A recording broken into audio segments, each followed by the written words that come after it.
Magandang araw at magandang gabi po sa mga nakakapanood sa gabi at sa lahat po ng naabot ng video na ito. Welcome po dito sa A&D o Avoy Mix Videos. Ngayon po may video tayo mula kay The Red Line, no? Ito nga bago at secret weapon daw na bibilhin ng Pilipinas, ano? At magugulat kayo, napakagandang missile po ito, no? Bago para sa 2026. So, ito po ang video, no? Bigyan po natin ito ng ating reaction. In 2026, the world witnessed a major shift in Southeast Asia's military capabilities when the Philippines officially unveiled its first home. Sandit lang po, no? Makikita niyo po dyan sa missile na yan, na nakasulat po ay Pagsabog MK, no? Hindi ako masyadong updated dito, o baka napanood nyo na ito sa ibang videos, pero tingnan natin kung ito ay AI lang ba yan, yung nakasulat dyan, o tinatawag Photoshop, no? So, tuloy natin yung videos. Kung totoo man to, maganda balita ito para sa atin, at may nararating yung buwis na binabayaran natin, ano? Sige, tuloy natin ang video. Homegrown missile system, the Pagsabog Mk1, also known internationally as the Explosion Mk1. This breakthrough marks a turning point for the nation's defense industry, symbolizing not just military advancement but also national pride and technological independence. For decades, the Philippines relied heavily on imported weapons and defense technology from allies like the United States and South Korea. However, regional threats, rising geopolitical tensions in the South China Sea, and the increasing need for self-reliant defense systems pushed the country to develop its own missile technology. The Pagsabog Mk1 project started secretly in late 2022 under the Philippine Defense Research and Innovation Initiative. By 2026, after 4 years of intensive research, testing, and collaboration between Filipino engineers, defense scientists, and strategic partners, the missile was finally revealed to the world. The Pagsabog Mk1 is a surface-to-surface tactical missile designed for precision strikes against enemy installations, ships, and armored targets. Its range is reported to be around 320 kilometers, giving the Philippines an unprecedented reach over its surrounding territories and disputed waters. This is a major leap compared to the nation's previous artillery systems, which were mostly limited to short-range engagements. So, ano kaya sa palagay nyo? Ito kaya nga sinasabi ni The Rev Line ay may katotohanan, o create lang po kaya siya ng isang content, no? So, ito ba ay may pinanggalingan na tinatawag nating nag-leak na source niya, no? Tapos binibigay sa kanya. Kaya meron siyang ganito, no? At ang tawag nila nga dito ay Pagsabog MK, no? At 2026, no? Hindi natin alam kung ano yung klaseng missile ba itong Pagsabog MK na ito na mukhang i-acquire ng Pilipinas sa 2026. So, tuloy ulit natin ang video. Missile uses a dual-stage solid fuel propulsion system, allowing for fast deployment and high maneuverability during flight. This design reduces launch preparation time to just under 10 minutes, making it ideal for rapid response scenarios. The warhead of the Pagsabog Mk1 is what sets it apart from other regional missile systems. It carries a high explosive fragmentation payload with a unique blast pattern designed for maximum damage. The warhead disperses over 4,000 high-velocity fragments upon detonation, making it effective against both hardened bunkers and soft targets like troop concentrations and vehicle convoys. The term Pagsabog, which means explosion in Tagalog, directly references this devastating effect. According to defense analysts, the Pagsabog Mk1 is capable of neutralizing targets within a 100-meter blast radius, leaving minimal chance for survival. Guidance systems are another highlight of the Pagsabog Mk1. The missile uses an advanced GPS-INS, inertial navigation system, coupled with terrain contour matching technology. This allows the missile to fly at low altitudes, skimming over the ocean or land to avoid enemy radar detection. It can also... So, hindi natin masabi kung ito po ay hypersonic o supersonic missile, no? Pero mukhang undetectable po ito ng radar dahil mababa lang po ang lipad niya, ano? At sabi dito, mukhang controllable itong missile na ito. So, para siyang smart. Kumbaga sa cellphone ay smart po. Ito, smart missile. Na pwede mong makontrol. No? Para maiiwas mo dun sa parating na sasalubong sa kanya. At yun nga po, sinasabi ko, undetectable po ito ng radar dahil mababa po ang lipad ng missile na ito. Hindi basta-basta na-detect. It can also adjust its trajectory mid-flight to correct for environmental factors like wind or GPS jamming attempts. In its terminal phase, the Pagsabog Mk1 switches to active radar homing, locking onto the target with precision accuracy. Reports suggest that its circular error probable, CEP, is less than 5 meters, making it one of the most accurate tactical missiles in the region. Another interesting aspect of the Pagsabog Mk1 is its mobility. Unlike traditional missile systems that require fixed silos or large platforms, the Mk1 is launched from a mobile platform mounted on an 8x8 all-terrain vehicle. This mobile launcher allows the missile to be transported across So, in-stop ko dito kasi parang mali yung spelling, pagabog. Wala naman yata tayong tinatawag na salitang pagabog. Padabog pwede.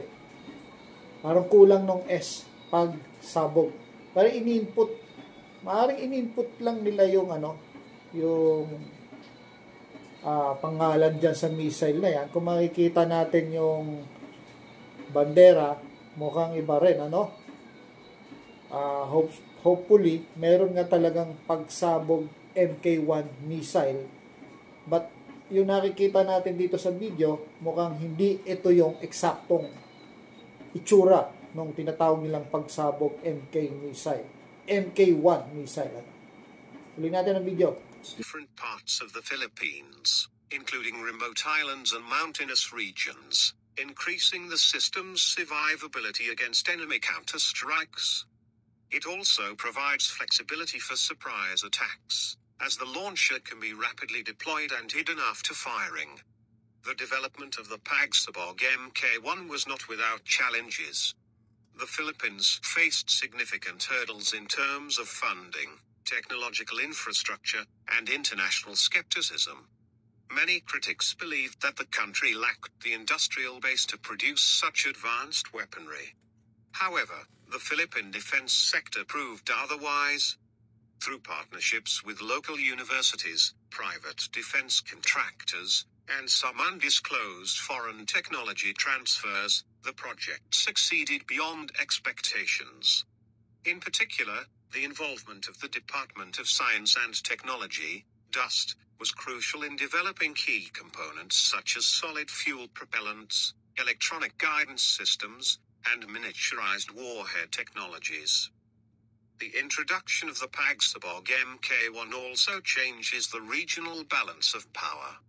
While the missile is not meant to rival the larger arsenals of countries like China, it does send a clear message: the Philippines is ready to defend its territory.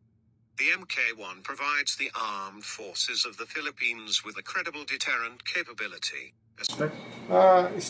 Stop natin konti yan. Ang nakalagay dito, pagsabog, tapos MK1, Pero may ibang salita, Pesgabon. O baka naman yung salitang pagsabog, talagang naka-input doon sa missile.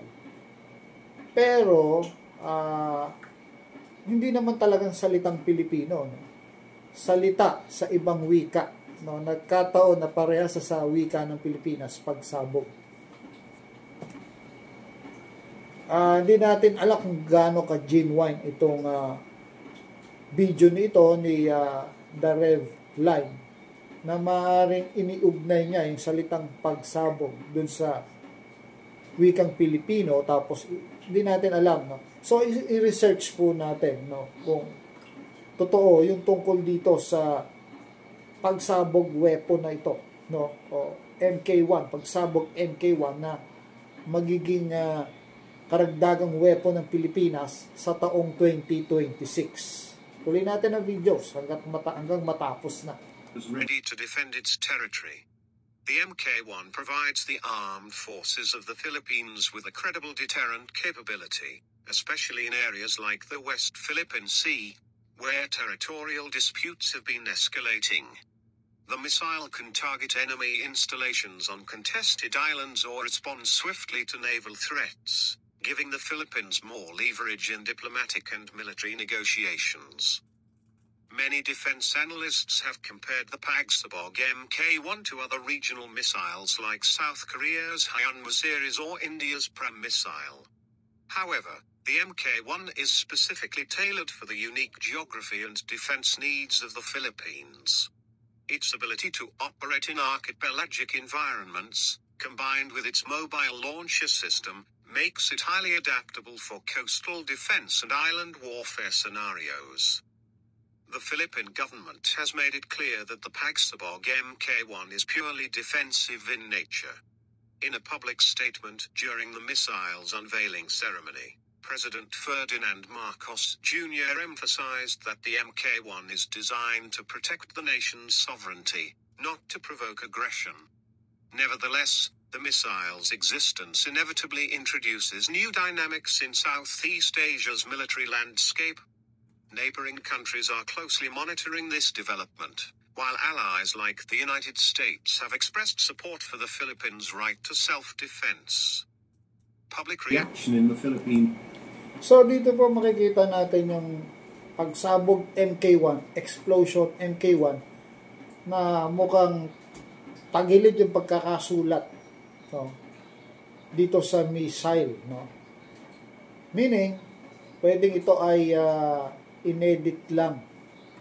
Pero itong missile na ito ay hindi ito talaga yung, kung meron man na missile na pagsabog MK1 ay hindi ganito, no? Maaaring yun ay maliliit lang o 1 metro lang yung haba o 2 metro.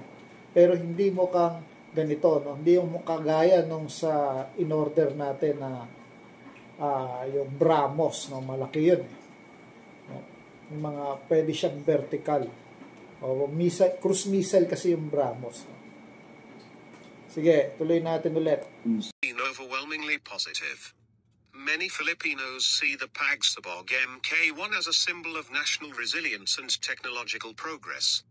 Social media platforms have been flooded with patriotic messages, and defense enthusiasts are actively discussing the missile's capabilities and potential future upgrades. There is already talk about the possibility of developing a longer-range version, the Pagsabog Mk2, or even adapting the missile for naval and air-launched variants.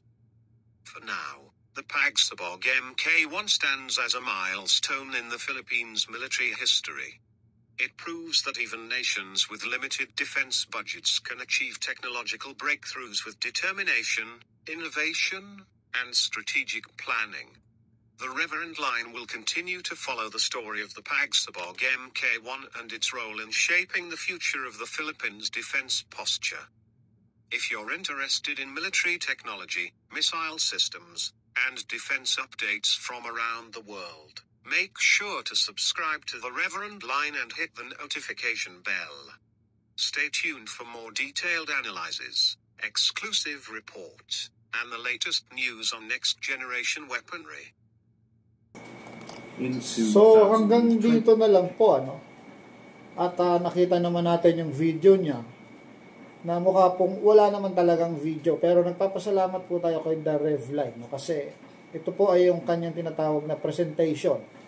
At maganda naman yung sinasabi niya. Hindi lang natin matukoy kung totoo bang mayroon talagang i-acquire ang Pilipinas na isang pagsabog MK1 missile, no? Kung meron, ay di makakatuwa, no? Masaya tayo dahil may napupuntahan at gumagawa ng paraan ng gobyerno para protektahan ang ating bansa. At kung ito ay tinatawag natin na isang vlog na false, eh nakakalungkot po kasi parang aasat po tayo na mayroong ganyan tapos wala naman. So, hanggang dito na lang po, ano? At sabi ko nga, ulitin natin, huwag po natin kalimutan magpasalamat sa Diyos at manalangin para wala ng mga ganyang sistema, no? Ang Diyos na ang magtatanggol sa atin. So, hanggang dito na lang po. Maraming salamat po. Ito po ang Aboy Mix Videos.